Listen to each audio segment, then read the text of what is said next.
Goeiedag, ek is Rian Pretorius van die AP Kerk Waterberg in Nylstroom.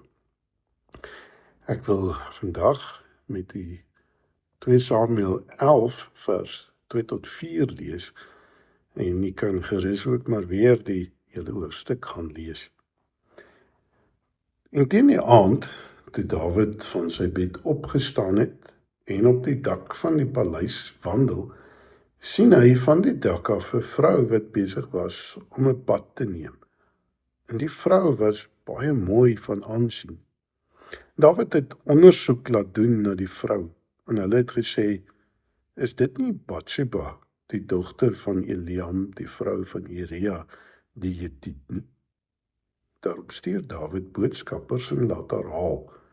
En toe sy by hom inkom, het hy met haar gemeenskap gehad, terwyl sy haar juis van haar onreinheid gereinig het. Daarna het sy na haar huis teruggegaan.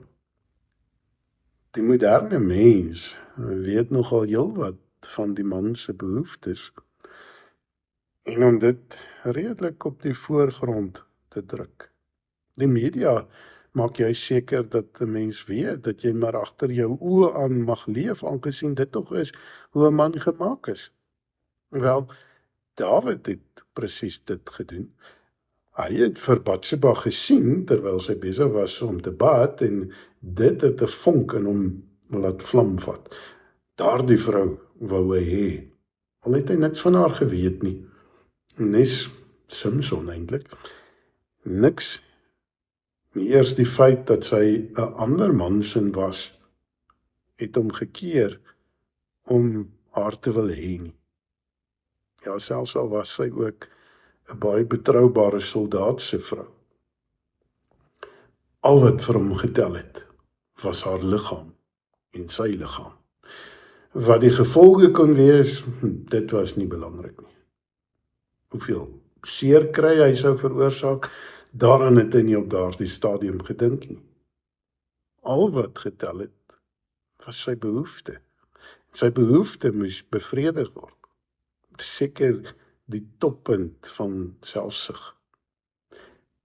Tog leef ons in 'n tyd waar die man deur alles rondom hom aangemoedig word om juis ook dit te doen, om self te bevredig. Die media maak dit so maklik.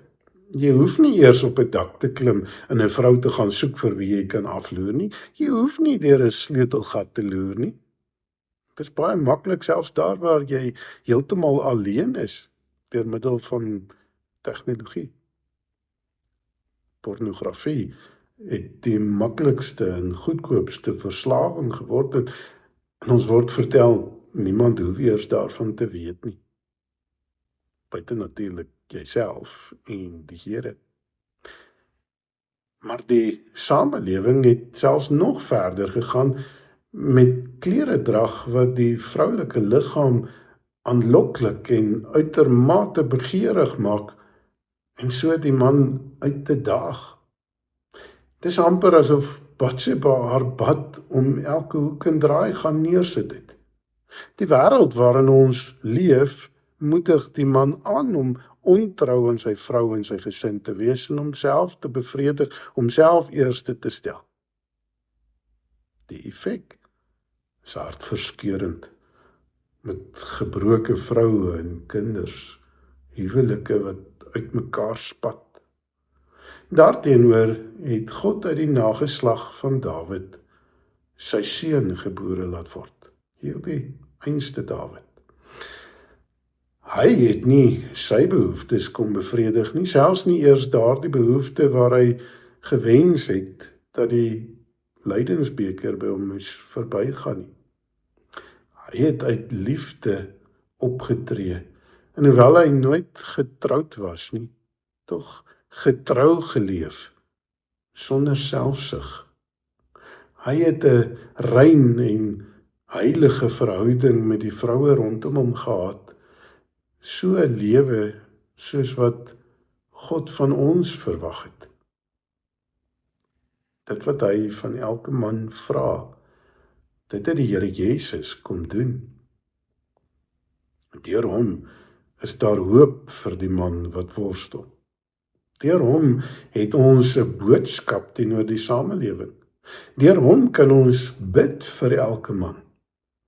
Kom ons bid saam. Here, ons wil bid vir onsself, maar ook die manne in ons lewens. En ons wil vra dat U die oë sal open om die Satan en sy gevare raak te sien, om te kan stry teen dit wat in die samelewing daar buite vir ons gevaarlik is, en om U te verheerlik, soos U vir ons kom leer het. Ons bid dit in die naam van Jesus Christus.